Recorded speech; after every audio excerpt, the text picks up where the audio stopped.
नहोस्। गिरिबन्धु टी स्टेटको फाइल खोल्नुपर्छ भनेर हामीले आवाज उठाउँदै गर्दा अहिलेसम्म फाइल खोलिएको छैन।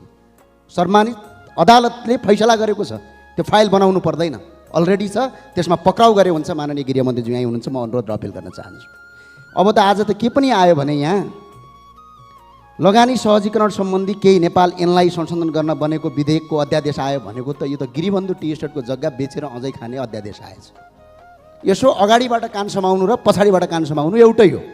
यसको दफा 12लाई भूमि सुधार ऐनको दफा 12लाई संशोधन गरी गिरिबन्धु टी स्टेटको जग्गा कब्जा गर्ने नीतिका साथ आज यही सदनबाट पारित गर्ने भनेर नीति बन्दैछ। जता पनि सिन्डिकेट, जसरी पनि सिन्डिकेट, यो सिन्डिकेट प्रथाले चाहिँ यो मुलुक कहाँसम्म पुग्छ?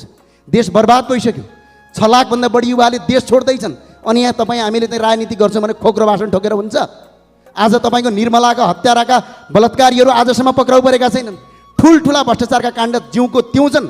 तर सरकार के गरिरहेछ भने टेलिभिजनमा कसरी आइन्छ, टिभीमा कसरी प्रचार गरिन्छ। त्यही भएर सम्माननीय सभामुख महोदय, म त आज एउटा आग्रह अनुरोध गर्न चाहन्छु, यो संसदको भित्तामा लेखौँ माननीय मन्त्रीज्यूहरूले के काम गर्न हुने, के काम गर्न नहुने।